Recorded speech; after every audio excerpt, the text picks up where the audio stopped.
Look around you and ask a question that power never once spoken aloud. If this system claims to reward merit, why does obedience rise faster than dignity, submission faster than truth, and silence faster than justice? Why does the worker who labors until exhaustion remain insecure, while those who produce nothing but ownership accumulate wealth beyond imagination?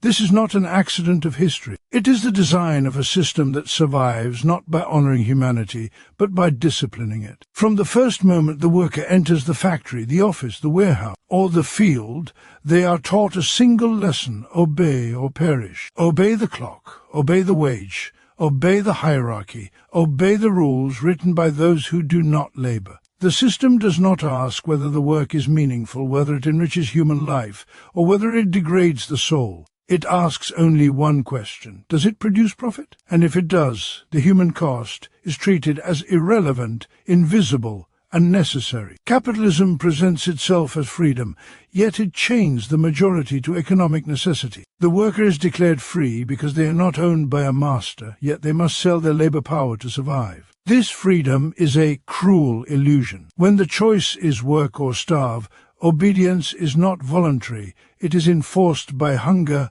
debt, and fear. The wage becomes a leash, and the labor contract a modern form of coercion masked as consent. Under this system, the worker creates all wealth, yet owns none of it. The value produced by human hands and minds is seized, accumulated, and transformed into capital that stands above its creators as an alien force. The more the worker produces, the richer the system becomes, and the poorer the worker feels in spirit, security, and power. This is alienation. The worker is separated from the product of their labor, from the act of labor itself, from their fellow workers, and ultimately from their own humanity. Obedience is rewarded because it maintains this.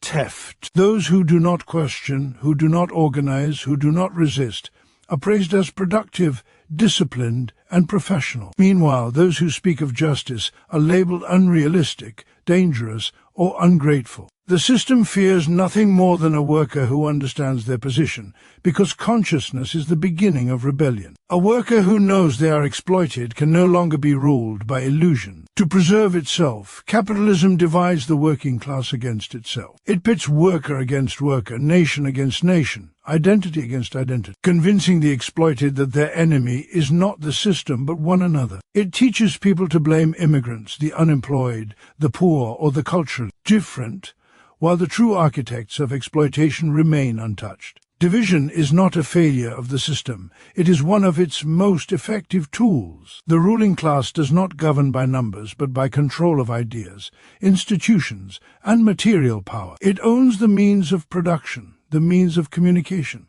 and increasingly the means of thought. It tells the worker that inequality is natural, that poverty is personal, failure, that competition is human nature, and that solidarity is naive. These ideas are not neutral. They are weapons forged to protect privilege. Yet history does not move by the will of rulers alone. It moves through struggle. Every advance in human freedom has been won not through obedience, but through resistance. The abolition of feudalism, the rise of democratic rights, the limitation of working hours, and the recognition of labor unions were not gifts from above. They were concessions forced by organized pressure from below. The system never reforms itself out of kindness. It is pushed by collective power. The working class is not weak because it lacks numbers or productivity. It is made weak by fragmentation and false consciousness. Once workers recognize that their shared exploitation outweighs their manufactured differences, the foundations of the system begin to tremble. When labor understands itself as a class, it transforms from a mass of individuals into a historical force capable of reshaping society. Humanity cannot flourish in a system where profit is the highest value. A society organized around accumulation will always sacrifice people for efficiency, compassion for growth, and life for markets. True freedom requires more than the right to choose between employers.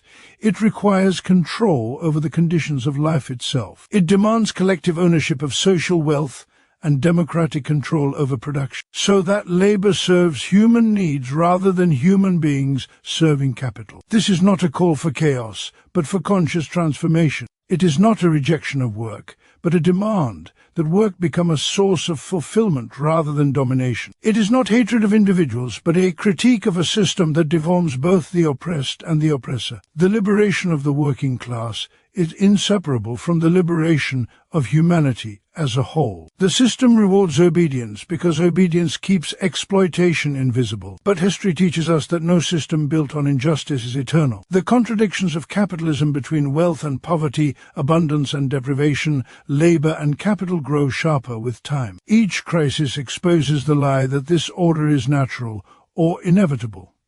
The task before us is clear: to think critically, to organize collectively, and to act in solidarity, to reject the myths that justify our exploitation, and to reclaim the dignity stolen from our labor. The future does not belong to obedience. It belongs to those who recognize their power, unite across imposed divisions, and dare to build a society where humanity, not profit, is the measure of all things. The system we live under presents itself as a neutral structure, a set of rules and institutions designed to maintain order and ensure fairness.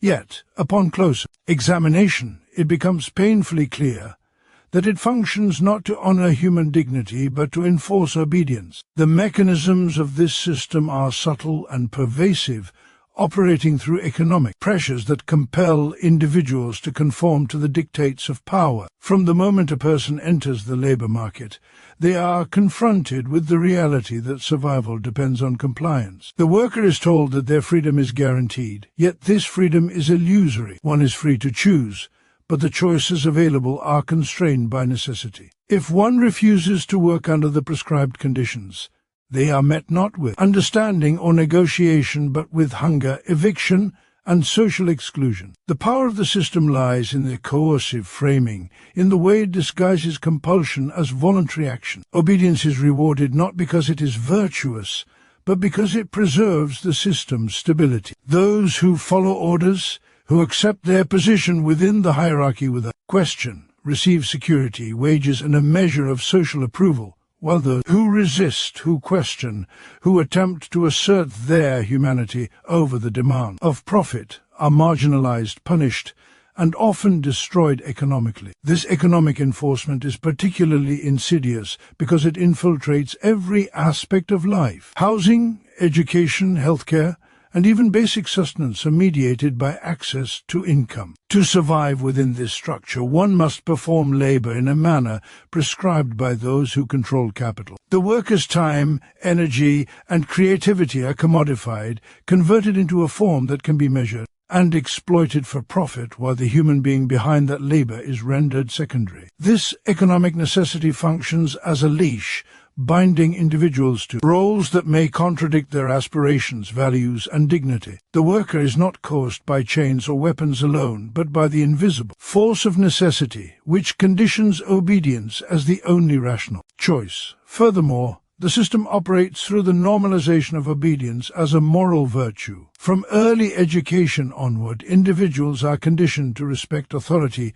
follow rules, and suppress dissent. The logic of obedience is ingrained in social norms, cultural expectations, and institutional practices. To challenge authority is framed as deviance, rebellion, or irresponsibility, while compliance is rewarded with recognition and opportunity. This dual reinforcement, economic compulsion, and moral conditioning ensures that obedience is not merely a strategic choice, but a deeply internalized principle. The psychological impact of this cannot be overstated. Workers internalize the belief that their survival and success depend on submitting to the demands of the system, creating a sense of personal responsibility for conditions that are, in reality, imposed by structural inequality. Economic necessity becomes a tool of oppression precisely because it shapes consciousness, teaching the exploited to police themselves, to accept limitations as natural, and to view compliance as the path to security and respect. At the same time, those who benefit from this obedience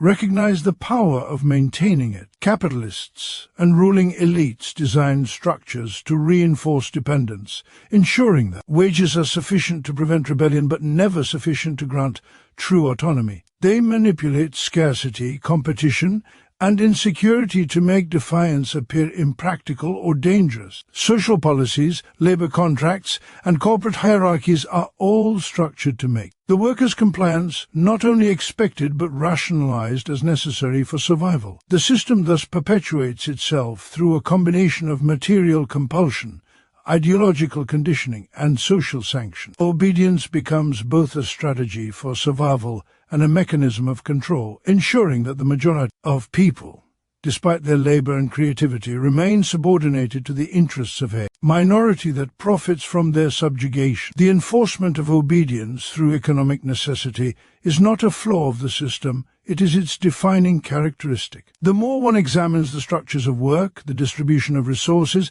and the organization of society, the more evident it becomes that human dignity is often sacrificed on the altar of productivity and profit. The worker's life, well-being, and aspirations are secondary to the demands of capital, and the preservation of order depends on convincing individuals to accept this hierarchy as natural, necessary, and unchangeable. Every wage, every contract, every hierarchical rule functions as a reminder that the system rewards those who conform and punishes those who assert their humanity. Obedience becomes the currency of survival, and dignity is subordinated to the imperatives of economic necessity. In every society organized under capitalism, the fundamental paradox of labor is evident. The workers who produce the wealth that sustains society are systematically denied ownership of the fruits of their labor. From the factory floor to the office, from the fields to the workshops, it is human labor that generates value, drives production,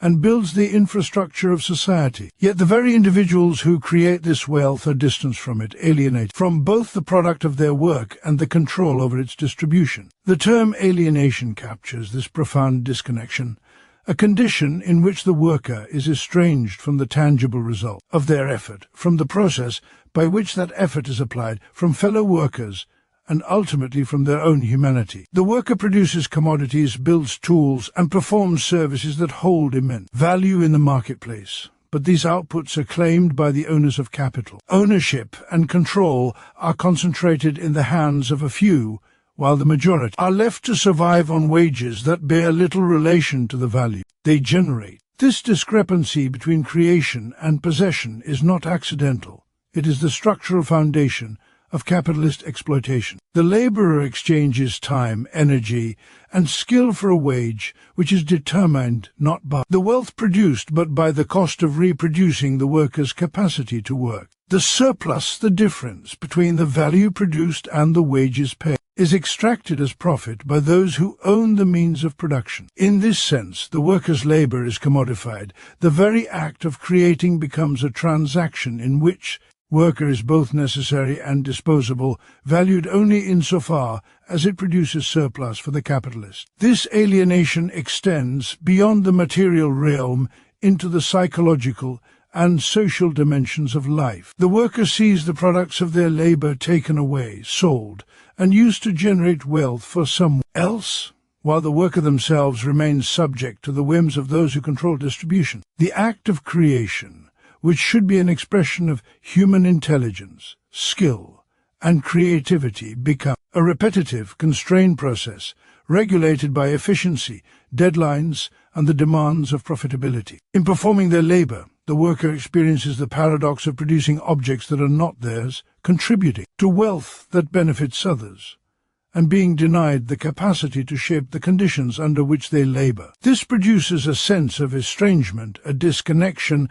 between the individual and the social world they help sustain. The worker is alienated from the process itself because decisions about what to produce, how to produce, and for whom are made by those who have no personal investment in the labor, but a vested interest in maximizing profit. The planning, creativity, and decision-making inherent in production are appropriated by capital, leaving the laborer to execute tasks within the confines of a system designed to subordinate initiative to efficiency. Additionally, alienation manifests in the social relations of work.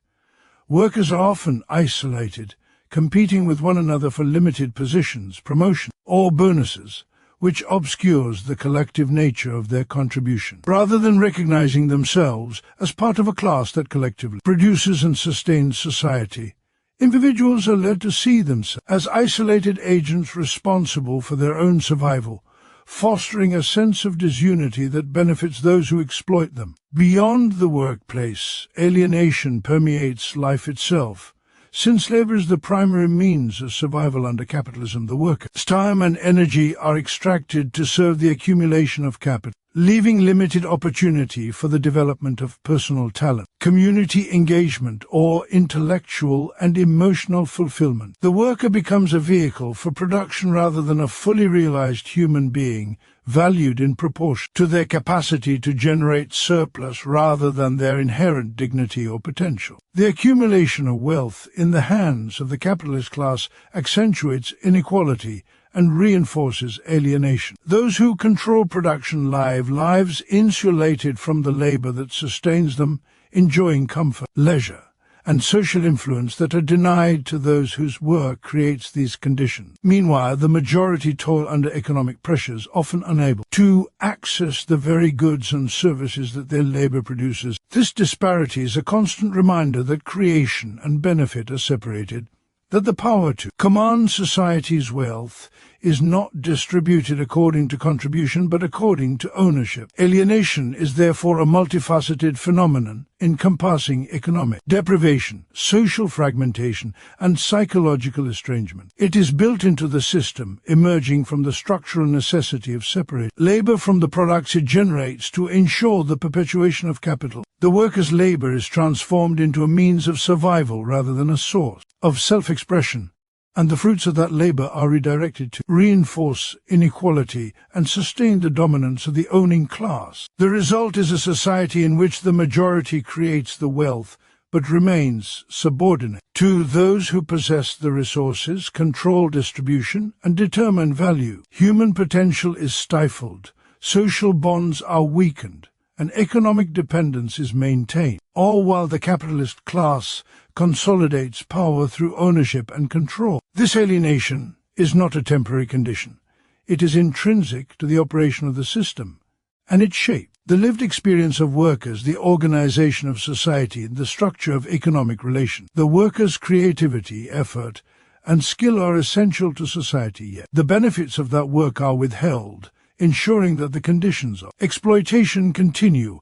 The power of capital remains unchallenged, and the majority remain estranged from the wealth they themselves produce. Capitalism does not maintain its dominance merely through the control of material resources or the coercive apparatus of the state. It relies equally, if not more, on the division of those it exploits and the manipulation of thought. The strength of the system lies in its ability to prevent the working class from recognizing itself as a collective force capable of challenging the conditions of its oppression. By fostering competition, cultivating mistrust, and instilling false consciousness, capitalism ensures that workers remain preoccupied with their individual struggles rather than unified in pursuit of systemic change. From the earliest stages of life, individuals are socialized into hierarchical thinking, conditioned to accept inequality as natural and inevitable. Education systems, media, and cultural narratives repeatedly reinforce the idea that success is the result of personal talent, hard work, or moral virtue, while poverty, failure, and marginalization are presented as the consequences of individual deficiency rather than structural exploitation. In this way, the ruling class not only secures compliance but also shapes perception, creating a society in which the oppressed are complicit in their own subjugation, seeing themselves as separate from and often in competition with their fellow workers. The division of labor under capitalism extends beyond economic function to social and psychological realms. Workers are sorted into occupations, hierarchies, and wage categories, encouraged to measure their worth against others rather than recognize their shared exploitation. This stratification creates envy, rivalry, and fragmentation, ensuring that collective power is dispersed and diluted. Immigrant laborers, women, racialized communities, and the unemployed are often positioned as scapegoats blamed for social problems and economic insecurity,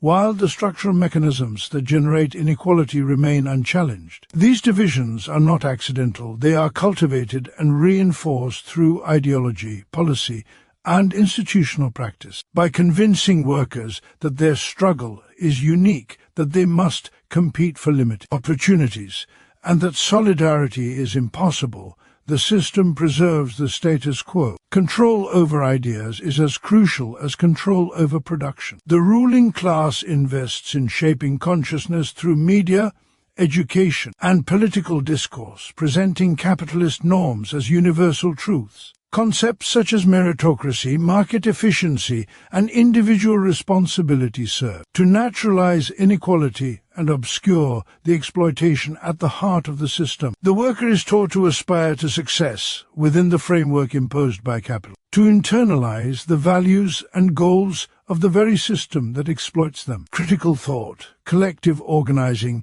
and revolutionary consciousness are systematically marginalized, ridiculed, or suppressed, while narratives that justify obedience, passivity, and competition are elevated. Religion, nationalism, consumer culture, and ideological constructs are all enlisted in the work of division. Appeals to identity, loyalty, and morality are used to distract from class realities, to direct anger and frustration toward fellow workers rather than toward the structures of oppression. Even movements that appear progressive can be co-opted, redirected, or fragmented, reinforcing the system's resilience by managing dissent rather than eliminating it. Labor unions, political organizations, and grassroots movements that emerge as threats to capitalist control are often infiltrated, undermined, or restricted, demonstrating the lengths to which the system will go to maintain the division of the working class. Capitalism thus relies on a dual strategy: economic exploitation coupled with ideological domination. The worker labors under conditions dictated by the owner of capital, while simultaneously absorbing the messages that justify those conditions. This combination of material deprivation and mental conditioning ensures that exploitation is not only tolerated but often rationalized, internalized, and defended by those who suffer from it. The fragmentation of the working class and control of ideas function symbiotically. Division makes collective action difficult, while the shaping of perception makes it seem unnecessary or irrational. Workers may recognize injustice in isolated instances, yet the systemic nature of their oppression remains hidden, obscured by the constant reinforcement of false narratives. History demonstrates the power of unity and consciousness. Whenever workers have overcome imposed divisions, organized collectively, and challenged ideological manipulation, the structures of exploitation have been shaken. Strikes, revolutions, and social movements succeed when the illusion of separation is pierced. When individuals recognize their shared condition and the possibility of solidarity. Conversely, the persistence of fragmentation and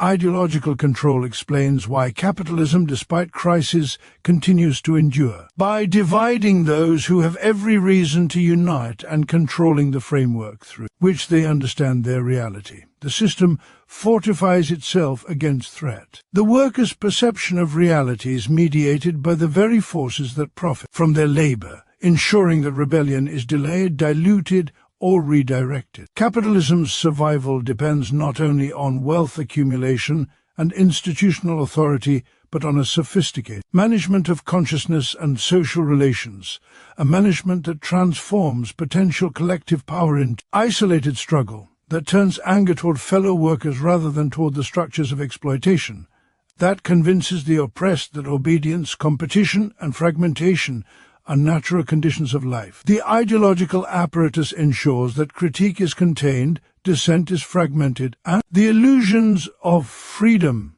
opportunity, and choice obscure the reality of exploitation. Every cultural narrative, every political discourse, and every economic policy implicated in the work of maintaining division and controlling thought, illustrating the inseparable link between consciousness, social cohesion, and systemic power. By preventing workers from recognizing themselves as a collective force and by shaping the idea through which they interpret their world, capitalism reproduces itself, perpetuating inequality, alienation, and the subordination of the majority to the interests of a small ruling class, and ensuring that the structures of domination remain resilient, adaptive, and deeply entrenched. The struggle against exploitation cannot be fought in isolation, for the power of the system depends precisely on the atomization of those it oppresses. Individual acts of resistance, while courageous, are insufficient to challenge the structures that systematically extract wealth and enforce obedience.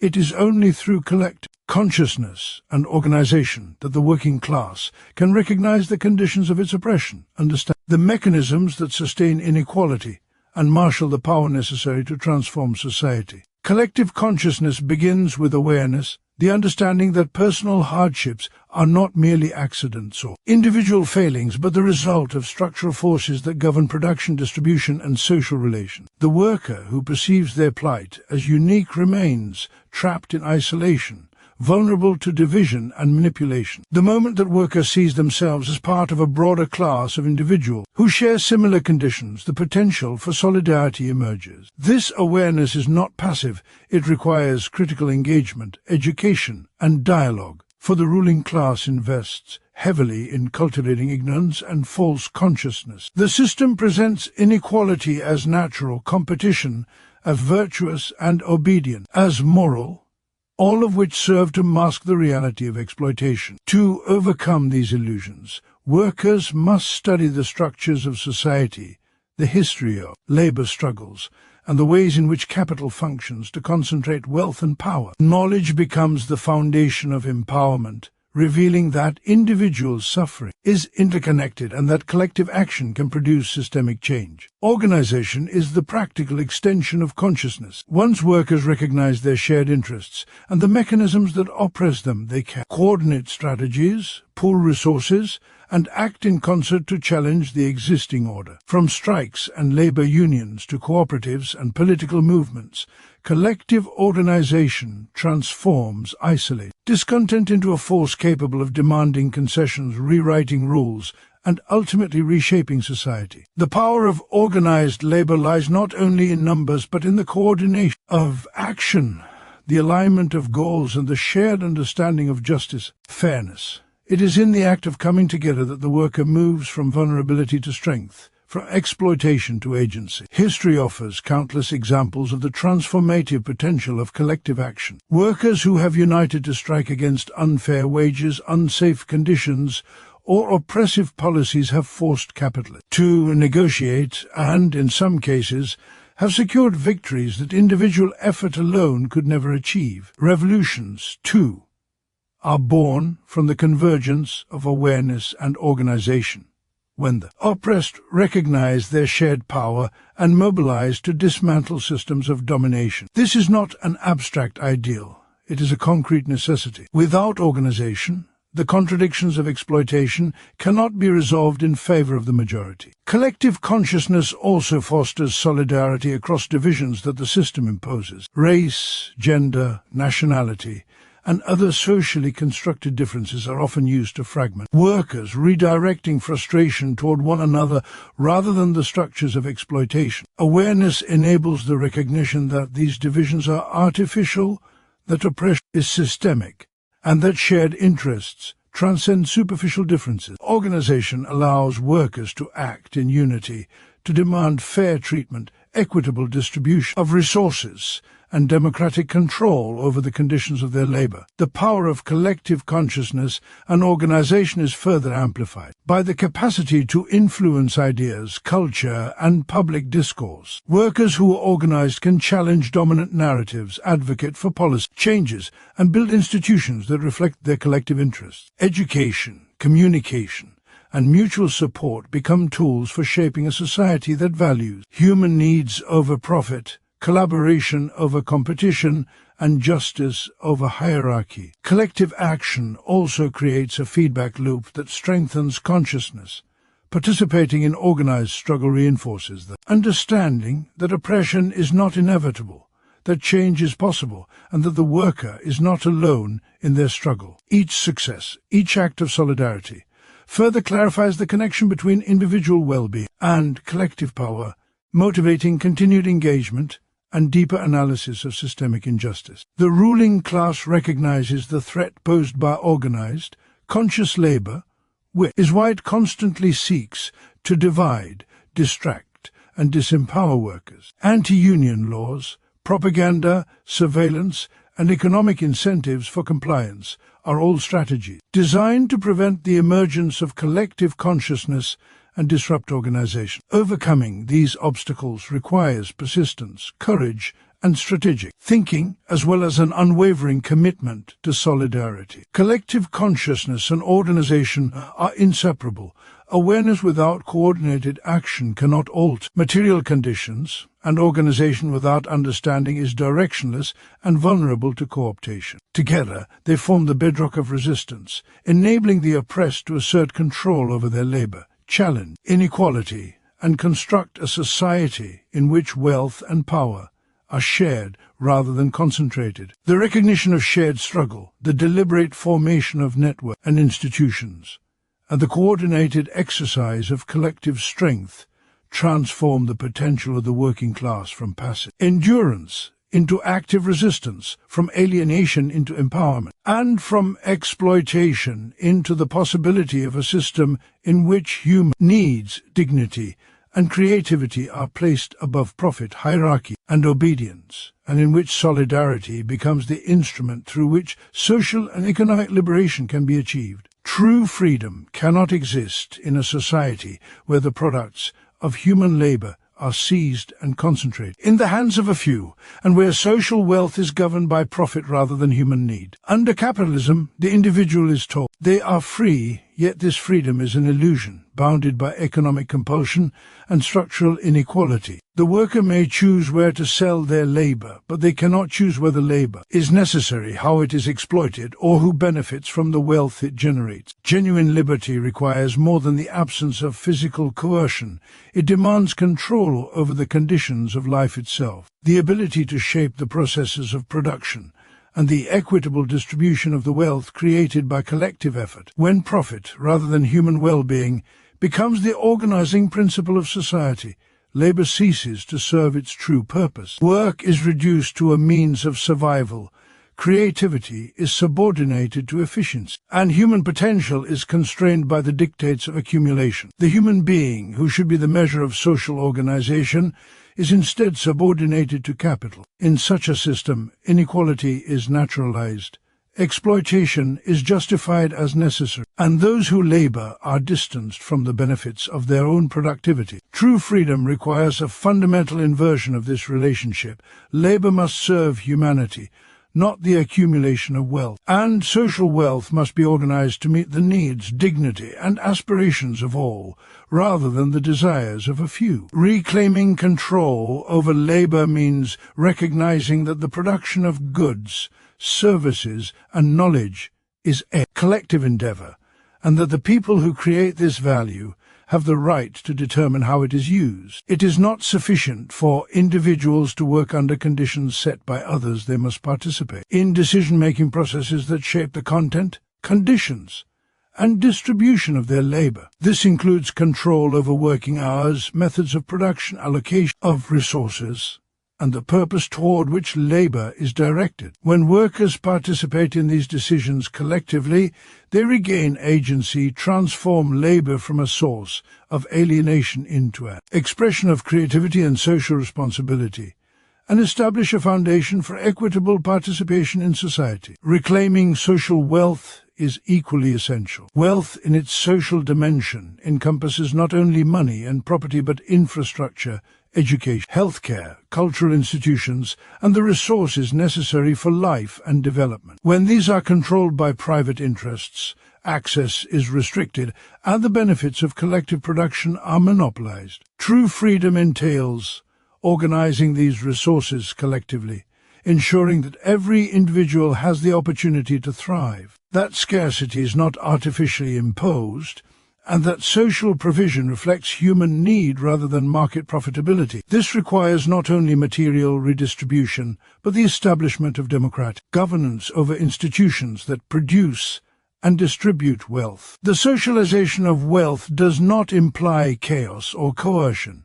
It requires conscious organization, planning, and participation, guided by principles of equity, sustainability, and human dignity. Freedom is not merely the absence of oppression, but the presence of opportunity, the capacity to develop one's potential, and the assurance that essential needs are met without subordination to profit motives. Capitalism subverts these principles by valuing accumulation over fulfillment, consumption over creativity, and competition over solidarity, produce a society in which the majority live constrained lives, while a minority control the instruments of production, decision-making, and social influence. Reclaiming labor and social wealth demands a collective consciousness that recognizes exploitation, a commitment to solidarity that transcends artificial divisions and organized structures capable of translating awareness into action. Workers must unite across industries, communities, and regions to exert control over production and distribution, while society as a whole must establish mechanisms to ensure that wealth is used to meet collective human needs. Freedom is inseparable from democracy, not only in the political sphere, but in economic and social life. The ability of individuals to participate meaningfully in decisions affecting their labor,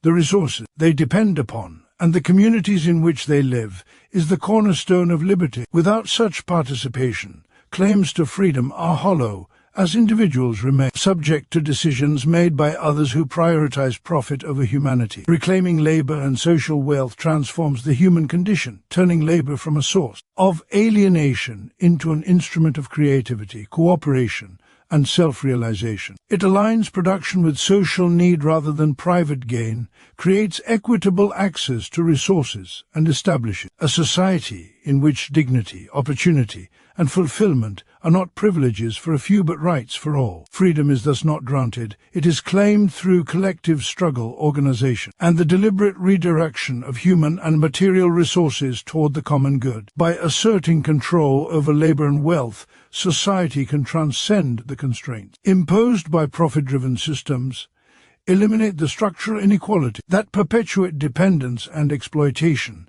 and construct a social order in which human beings, rather than capital, are the measure of value. The liberation of labor and social wealth is the prerequisite for the realization of true freedom, the transformation of alienation into empowerment, and the creation of a society in which humanity flourishes in accordance with its own needs, potential, and aspiration. In conclusion, the system we live under is designed to reward obedience, not humanity, to extract wealth from those who create it, and to maintain power through division and control of thought. Workers are alienated from the fruits of their labor, manipulated into competition, and conditioned to accept inequality as natural, while the ruling class accumulates wealth and authority. Yet, the path to liberation lies not in passive endurance, but in awareness, solidarity, and collective action. By cultivating class consciousness, organizing across divisions, and reclaiming control over labor and social wealth,